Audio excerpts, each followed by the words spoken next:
Welcome to Safety Spectrum. I'm your host, Sheila Ide. This program is sponsored by the Michigan Safety Conference, who's been delivering education and training and up-to-the-date exhibits and demonstrations for over 90 years in Michigan. Our topic today is the aging workforce, a conversation with Joe Galusha, president of AON Global Risk Consulting. Joe's responsibilities include leading more than 400 US-based risk consultants who focus on mitigation strategies in a variety of areas. Joe led the development of the AON Casualty Laser, a process that has helped clients identify significant savings. Joe is a frequent speaker and author on workers' compensation cost containment, and recently led the AON study on the impact of aging in the workplace on workers' compensation claims. He's also a board member and past chair of the Michigan Safety Conference. To introduce the topic, please allow me to read a small portion of a paper Joe and I co-authored on the workforce challenges. Before the pandemic disrupted business across America, there was great concern to note the increased rate of fatalities in Michigan. Additionally, workers' compensation data indicated that injuries and illnesses, though less frequent, resulted in more lost days and more restricted duty and costing employers more. There are a number of challenges facing organizations as we return to full business again that may negatively impact the effectiveness of safety programs. These challenges require us to rethink our approach to these programs to include new areas of focus that expand beyond the traditional workplace hazards. Challenges to the effectiveness of traditional safety programs include an environment of increasing employment, which stretches the already depleted supervisory and safety staff, an increase in drug use in the workforce, and an aging workforce. Joe will address the last issue. Welcome, Joe. Thank you for joining me today. Thank you. I appreciate you having me. What kind of trends prompted you to do some study on aging in the workplace? Well, Sheila, we've been looking at this issue for a number of years. Probably started in 2011. AON, I was part of a small team that created what you just mentioned, the laser assessment. It was basically a data-driven assessment of workers' compensation costs. It's later been expanded to include auto liability and general liability, med mal, and a few other areas. But the workers' compensation data that we were collecting was done in a little bit different format than we had done before, in that we were looking at individual companies, pulling their data together, and doing something we refer to as claim element benchmarking. And it was a quite successful effort in that we were able to work with clients and really identify what their cost drivers were. And we worked with that data for probably about a year before we started looking at the data from a macro perspective. And when we did that, some really interesting trends came out of the data that were pointing toward the issue of age having a considerable impact on the cost of workers' compensation. And we've later confirmed that not only on the cost, but also had an impact on frequency of some types of injuries and illnesses in the workplace. So that's really what drove me and the team to start really drilling into this issue, Sheila. It was data that came out of that initial laser assessment. And it really, drove us to investigate further into what was driving those outcomes. Well, why the difference now, Joe? What is different in the workplace today than was even 20, 30 years ago? Wow, it's interesting. It's a great question because there's quite a few things going on, and not even to focus on this issue with the pandemic and thousands, millions, if you will, of employees who are returning back to work after periods of being idle, which we know are going to cause some issues, and the health impacts of COVID, for instance, which seem to be more severe for older folks. But the real difference that we were looking at it prior to the pandemic was that the U.S. workforce has been aging and becoming generally less healthy for the past few decades. For instance, on the aging aspect, the average age of the U.S. workforce is about 42 years old, almost 43. and that's driven by a number of things. One of which is just lower U.S. birth rates have been occurring like they do in any developing nation. Right now, according to the Pew Research Center, fertility is hovering close to 1.8 births per woman in comparison to what they call replacement fertility, which is about 2.1. So without considering net immigration, each new generation in the U.S. will be smaller than the last. And wow, that's an interesting point, Joe. Why would fertility be down in an affluent society? And I think there's probably a whole nother podcast that could be done on that. A health issue, maybe? But the short answer is that it's natural to every developing society, you see the birth rate decrease in parallel with the average income or increasing. It's a very interesting discussion, but one that I'm not an expert on, but know that the impact of it is basically leaving us with fewer people on the younger side. And the other impact here that I think is just as, and probably even more impactful, Sheila, is that people are working longer. Sure. And there was an interesting study or survey done by Gallup that I think the first survey was in 1990, the early 90s. And the question was, how many of you think you'll be working past age 65? And at the time, the response was something like 16%. That same survey was taken in 2013, and the numbers were close to 40%. So the paradigm shift in Americans working, into their later years is driving a lot of this, and much more so than it did in the 70s and 80s. You're right. It's like maybe the health should be better and people are working longer or they don't have enough money. So it kind of begs the question, if it's an affluent society, why do we have to work longer? Is it for necessity or we're just in better health? But I think what you're going to lead up to is that we're not in better health. Exactly. That's a really good point. I mean, with the aging, we all know that with aging, certain diseases become more prevalent.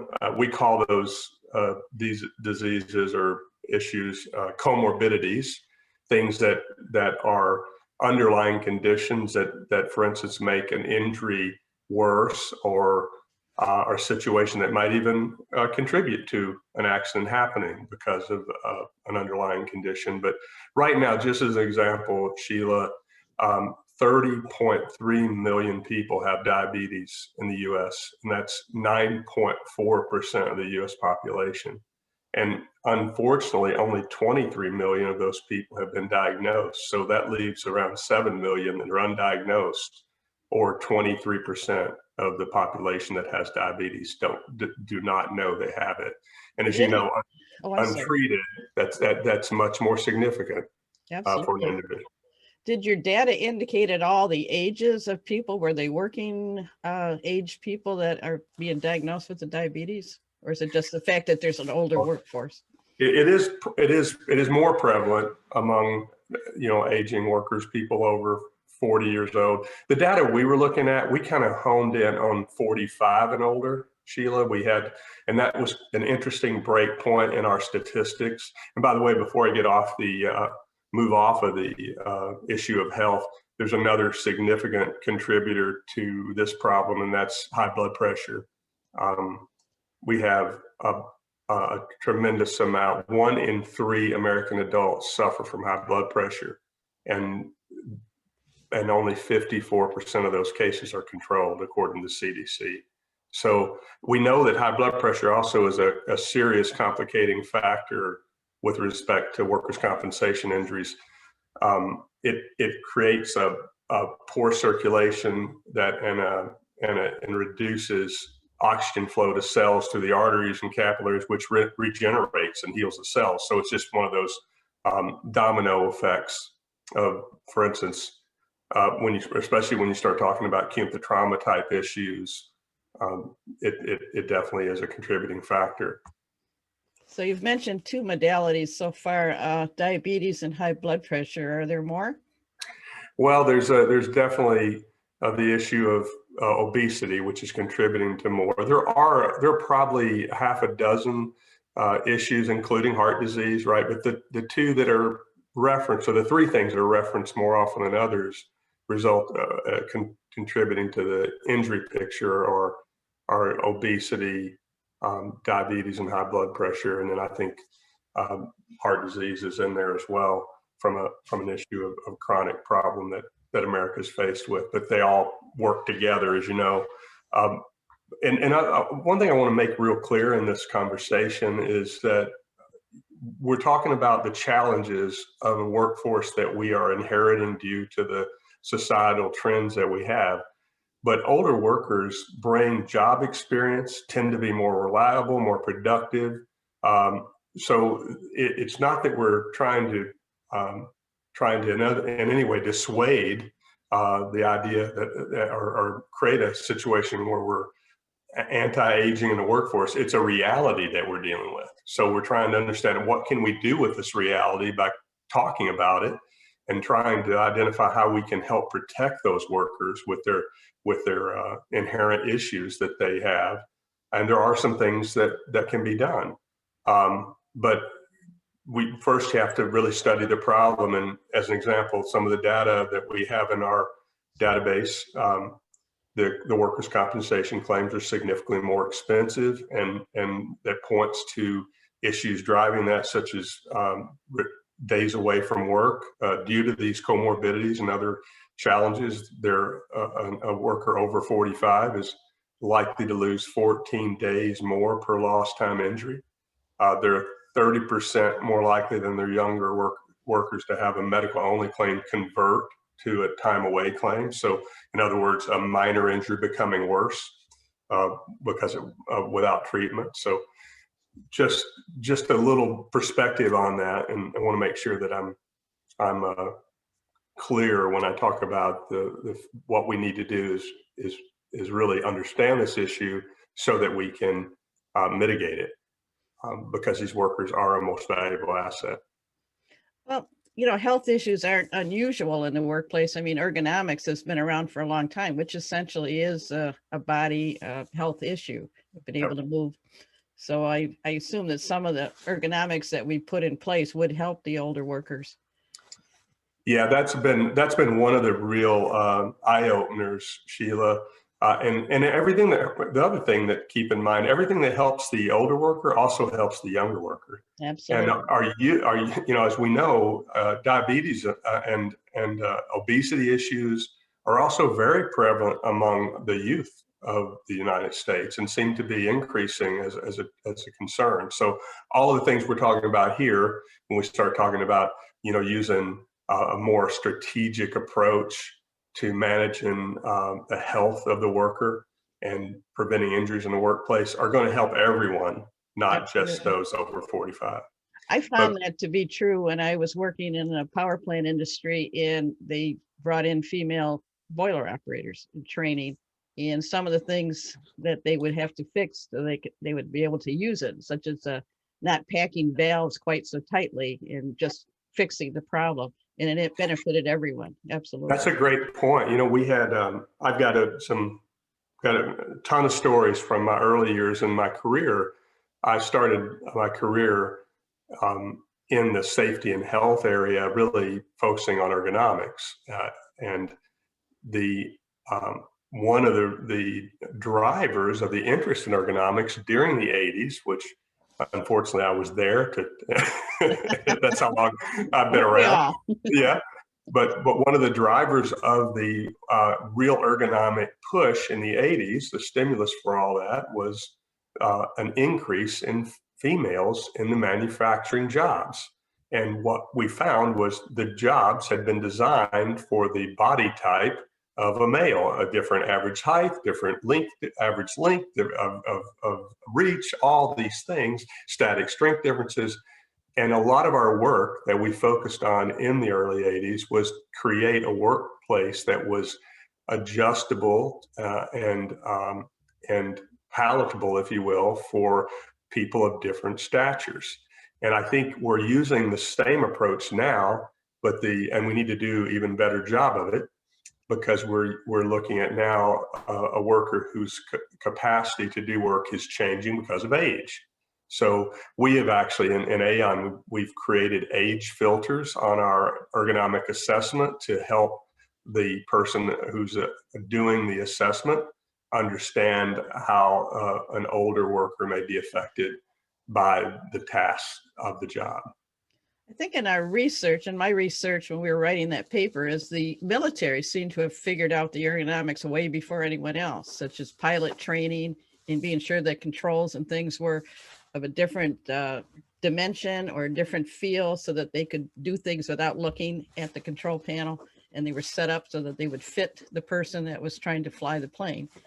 Yeah, it's kind of that blend of the human factors and ergonomics in practice that was very heavily influenced by that early work by the military. You're right, and they learned a lot about the human in the studies that they did, and what's intuitive and what's not, and obviously creating a workplace that is adapted for the worker versus the worker adapting to the workplace. And that's real key and continues to be a key in ergonomics today with the new workforce challenges we've been talking about. Well, I think it is a challenge for a lot of safety folks is that they may work for a small company where making massive changes or even small changes may be hard to sell, basically, that they may have to retrain people, they may have to adjust the work site. I mean, in the long run, we know that it pays off, but it's hard to get that initial start. That's a really good point, Sheila, because what you're bringing in now is how do we work with organizations, whether it's internally as a safety professional or externally as a consultant to an organization, to help them understand their investment, the return on their investment. And one of the things that the data work we've been doing is exactly that, getting an understanding of what the costs are to these different types of issues that we're talking about. And so we can help an organization prioritize the limited resources they have to mitigate the workplace issues or improve the conditions to reduce injuries. So I'd love to mention one other analytic tool we've been working with that I look at it as an evolution, Sheila, of the work that we started in 2011. We've been partnering with our health and benefits teams within AON, and we've now started looking at the health of the organization and the costs incurred by injuries and illnesses, whether they're occupational or non-occupational, to help an organization understand how the overlap of these conditions affects their total cost. And we're calling this approach integrated analytics intelligence. So the idea is that we can literally study the costs of an organization across any cause of medical treatment or time away from work. We can take information from the biometrics that are collected as folks sign up to benefits to create a blind profile that can't be traced back to the individual, but we're looking at mapping all costs to biometric profiles. In other words, the high blood pressure, the costs related to people that have high blood pressure, no matter whether it's work-related or not work-related, the costs related to high glucose levels, whether it's work-related or not work-related, the costs related to people who are categorized as obese. Those sorts of biometrics, we map costs into them, and then we can look at how those costs are affecting the organization overall by these different categories, which then allows us, Sheila, to become very prescriptive in what we need to do. For instance, I mentioned earlier the lack of compliance to high blood pressure medication. You know, that half the people who have high blood pressure aren't taking medication. So if we find out in an organization that that's a consistent cost driver, we can then focus on not only the ergonomic improvements that we need to be focused on, but we can focus on the health improvements, helping our colleagues better understand the impact of these issues and increase the compliance. And some organizations like Kaiser Permanente have increased that compliance to high blood pressure medication upwards of 80%. So what a delta, right, in helping those folks become healthier. And that can be done by really understanding the total impact of those costs. So if I understand, you're actually correlating workers' comp costs or claims with the health costs and finding a similarity between the two. Now, the groups that you mentioned, are they medical or health type organizations? No, they're actually any kind of organization. They can be a manufacturer or a healthcare organization. And in the Kaiser Permanente example, and this is all published work. They were looking at their own population and how they could improve the health and wellness of their employees, and they've done some really, really good work there. I think a real good example of what they call closing care gaps, Sheila, where that they identify the prevalence of disease through biometrics and screening, and have all physicians on the lookout to help those colleagues when they interface with them by increasing their compliance to treatment programs. Now, many companies for years have had health and wellness type of programs, but they're never mandatory in particular, or they might set up a gym. I mean, I think we're talking something way past that sort of thing where it's kind of a casual relationship. Yeah, and this isn't mandatory. This is more educational and focused education, trying to help people understand. First, increasing screening, because as we mentioned earlier, there's a large percentage of people with diabetes that don't know they have diabetes. So if we help them understand that and then have available treatment for them, then you're going to have a healthier individual. And these are not new principles, but this is a new way to getting there by leveraging data. So really what the safety personnel person needs to do is really assess the overall condition of their workforce as well as their experience and, their skill level, but the overall condition. Obviously easier said than done, but the first step is to reach across the aisle and start having a conversation with your health partner, your health and benefits partner in your organization, and start talking about these things and how you can work together. Because when you pool your intelligence, your resources, you can have better outcomes. And that's really, the simple first step is just starting to have that dialogue. And then you start looking around for what leverage you can pull from a standpoint of data gathering and assessment of that data. And for example, we've actually built a new tool that creates profiles based on a census that's provided by an organization without looking at the costs at all, because we have enough data now. We can predict what the costs will be, Sheila, from the data sets we have. So all we need to know is what the census of the organization looks like, and we can help an organization target some of these areas in a very efficient way, without collecting all the information, because we're basing it on prior studies.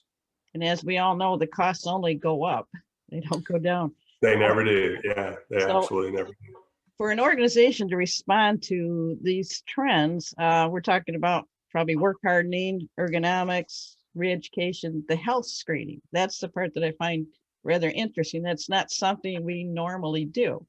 Not traditional, right? That's not traditional. So is there anything else that an organization can do to respond to this trend? Yeah, I look at it in three buckets. The first is the one you just mentioned, is let's create a healthier workforce. Let's work together with our health and benefits folks to help create a healthier workforce. The second bucket, and I mentioned a couple of the ways to do that, leveraging data, understanding what your workforce challenges are. The second bucket is really attacking the workplace. we know enough. If we know what our workforce looks like, and we know our population of 45 and older, and we understand we've got an aging workforce, then we want to take a look at what we're requiring of that workforce, understanding the impact of aging on the biomechanics, and then changing that workforce to support that older worker. So that's the second bucket. The third bucket, interestingly enough, is after the injury occurs, or after the initial incident or realization that someone has a problem. It might not be, quote, an injury. It might be a more of a workplace illness developing, like acute trauma disorder. Then we need to have really rigorous response to that. Organizations that are successful, Sheila, are using things like job coaching to return people back to work. They're using ergonomics intervention by on-site physical therapy to look at the job instead of just treating the person, but also go out, the physical therapist going out and looking at the job they're doing, watching them perform the job before they reach the point of, quote, being a work-related injury or illness. They're literally just at that point, I have a concern. My forearm's bothering me. Can you look at my job and watch me do my job and see if there's anything you can do to help improve that situation? We need to be more aggressive on that post-reporting and post-injury, if you will, response. And that means, everything from immediate conservative medical treatment to more aggressive return to work and job coaching. Well, I like the connection. I like the connection with the medical staff and the health people. I know that I go way back too, like you, Joe, and the ideas of setting up the work hardening and duplicating what the job motions are. I mean, that was cutting edge back in the 80s, and it's nice to see that it's still prevalent today, but we need to do even more. And like you say, it's not bashing on older workers. Like they say, they usually are people who have good attendance, and they're not distracted by young children sometimes and having to stay home for different issues, but they do tend to stay out longer. And I think one of the things I learned early on is you want to be sure that you're in touch with these folks that are injured, that you're making some kind of connection with them so that they can come back to work as soon as absolutely possible, but safely. So those are things that are, again, hard for the smaller organizations, but it's going to pay them off in the long run, I think. Absolutely. And the data shows it. The data shows where we are paying attention to these issues. We're having a significant impact on the workplace injuries and the related costs. So it's everybody wins. And it's not just the manufacturing world. As I remember when computers and laptops became commonplace in the workplace, they thought, well, we can do things quicker, but we can do more. And we had all kinds of issues with those about how to adjust them, how much we were getting carpal tunnel issues, data processing. That opened up a whole realm of ergonomics for us as well. So we learn as we go.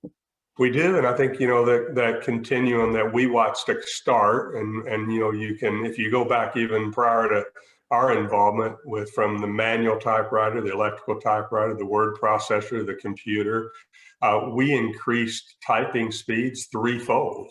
So we started to find out, even in the office environments, that we were identifying the limitations of the human body, especially if it wasn't positioned properly to do the work. And that's that old triangle of force, posture, and repetition. Absolutely. So hopefully we learned. We have to be detectives as safety folks, and that's okay. That's okay with me. So why do you think this topic is so important now? Well, as I mentioned earlier, we now have another kind of trigger that is going to be seen across the country and around the world, basically, as organizations ramp back up from being idled by the pandemic. So we know from our past experience with plant shutdowns and restarts that when people jump right back into work after not being at work for a period of time, you do have those issues caused by a lack of work hardening, is one term we've used, where the body just is no longer used to that high rate of activity, and we see injuries and illnesses from that.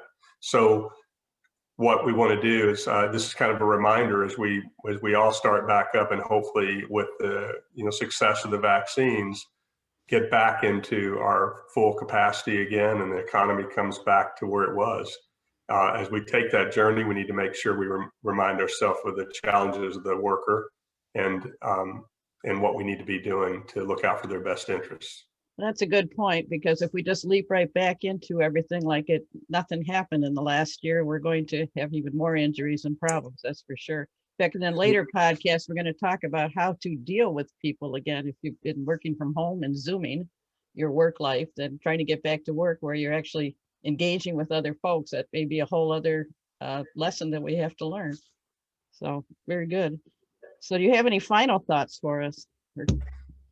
Yeah, I think I just, once again, I want to thank the Michigan Safety Conference and you, Sheila, for allowing me to contribute to this. It's been fun to work on it with you. And I have been in the safety profession now over 30 years. And the interesting thing about it is, while a lot of things have changed, some things haven't. And the attention to detail, or the need for attention to detail, the need to leverage data, while there's more data than ever available to us, we continue to need to leverage that data to help guide us in our actions, and we'll be much more successful if we do so. And now what I would kind of challenge safety professionals to do, as I mentioned earlier, is just reach across the aisle, get to know the health and benefits folks within your organization, and start working on this challenge together. And I think you'll have more success. That's great. Provocative program. I think we need to take into account health and condition, as well as safety hazards, workplace hazards. I mean, it's all one big package, and like say, reach across the aisle. So an intriguing process, I think. I really appreciate your time today, Joe. If you'd like to contact us, please email us at MICH Safety Conference for any questions you might have, or follow up for Joe. And we're very happy to thank Joe for his time, and also AON Global for the information that they provided us. And thank you for listening to Safety Spectrum.